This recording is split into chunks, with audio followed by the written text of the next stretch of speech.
Welcome, time wanderers, to Into the Paradox, the only show that bends reality so you can hear the past talk to the present. I'm your host, Peter Kennedy, broadcasting from the Paradox Lab in Cambridgeshire, where we've cracked the code to fold space-time like a piece of origami. Today, we've got a very special guest. Using our latest Paradox temporal conduit, we've invited the legendary British actor Leslie Phillips, direct from the summer of 1973, so he can join us live, fresh from the set of The Sceptre of Shadows. We're diving deep into fame, crime, and secret societies, tracing their tangled threads from the swinging 60s right up to 2026. From the Kray twins' shadowy link to the beloved Barbara Windsor, to the unsettling rise of a modern villain in Jeffrey Epstein, we'll pull the threads together, if they still exist. Leslie, if you're hearing me.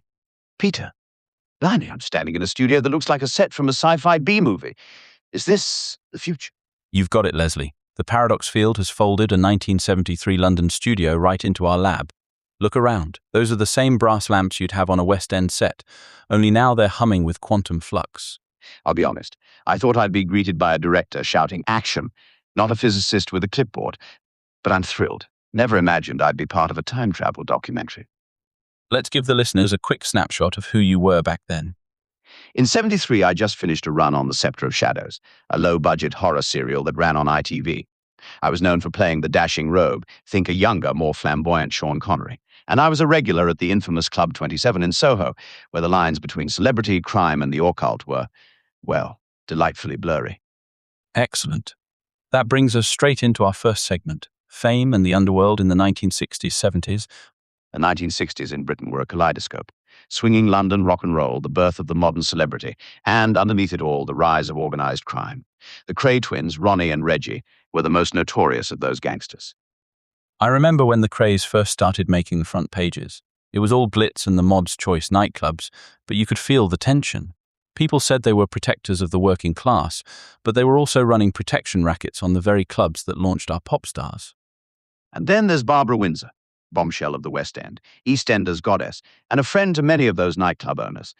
Rumour has it she had a close, if informal, connection with the Krays. I can confirm that. Barbara was a regular at the Elephant and Castle Lounge, owned by one of the Krays' associates. She'd pop in after rehearsals, sip a gin fizz, and chat with Ronnie. Nobody could imagine that behind her bright smile was a woman who'd witnessed the twins' gentleman's agreement.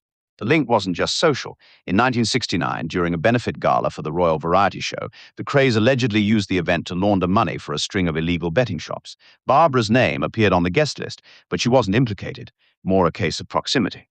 Exactly. In those days, the lines were hazy. The secret societies, the Freemasons, the Rosicrucians were recruiting from the same social circles. The upper echelons of the entertainment world were a fertile recruiting ground. Let's pause for a quick timeline flash. From there, the interplay of fame and crime deepened, setting a template that would echo for decades. Now, let's fast forward, but not by a machine, by the paradox itself. Leslie, you're about to witness a glimpse of 2026 in the same breath. Hold on to your hat, Peter. Welcome to 2026, Leslie. Outside the lab, you can see an autonomous electric bus gliding by, and the skyline is dotted with vertical farms. It's incredible. No more cigarette smoke in the air, but the shadows feel familiar. That's because the shadows of power never truly disappear. They merely change shape. Let's talk about the evolution of secret societies and criminal networks from the Krays to today. Sure. I'm guessing the Freemasons are still around? They are, but they've morphed. In the 1990s, a splinter called the Black Lodge began infiltrating finance. By the 2010s, they'd embedded themselves in hedge funds, cryptocurrency exchanges, and offshore trusts.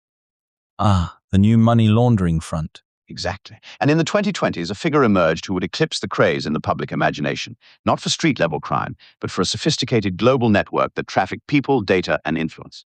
Epstein's story is a textbook case of a modern villain, an individual who leveraged secret society connections, elite philanthropy, and the opaque world of offshore finance. So, you're saying he's a contemporary Kray? In a sense, yes. But there's a crucial difference. The Krays operated through brute force and local protection rackets. Epstein operated through a web of influence, academic patronage, and the veneer of philanthropy. He was embedded in a network that stretched from the Ivy League to the British aristocracy. His private island, Little St. James, was essentially a lair where the law struggled to enter. And the secrecy was enforced not by guns, but by non-disclosure agreements, blackmail, and the fear of reputational damage. In the same way the Krays used intimidation, Epstein used leverage, personal data, compromising photos, and the promise of silence. The pattern repeats throughout history: power, secrecy, and the exploitation of fame. Are there modern secret societies that facilitated Epstein's protection? Investigations have uncovered connections to a revived Order of the Phoenix, the same offshoot that recruited musicians in the 70s. Its members, now high-ranking financiers, have been linked to offshore trusts that housed Epstein's assets. So the same society that once courted actors now shepherded a global trafficker. Precisely. And it's not an isolated case.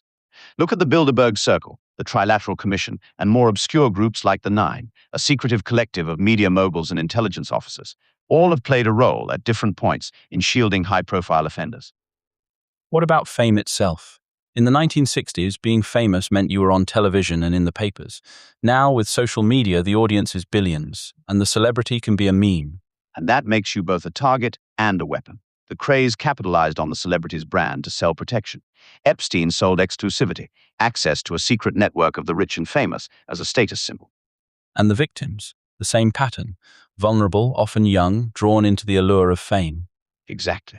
In the 1970s, club girls were lured by promises of screen tests and modeling contracts. In 2026, the promise is often a viral moment or a lucrative influencer deal. Nothing changes at the core.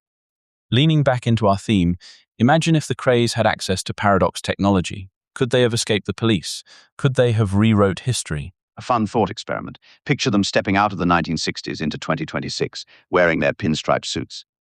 They'd find a world where money moves in seconds and surveillance drones are on every corner.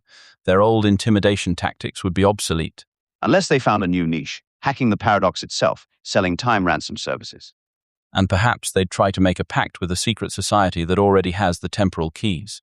The irony, criminals using a technology that was designed to expose them. We've got questions from our listeners sent in via the temporal chat. Let's take a few. The Krays were not members of mainstream Freemasonry. Its vetting process was too strict.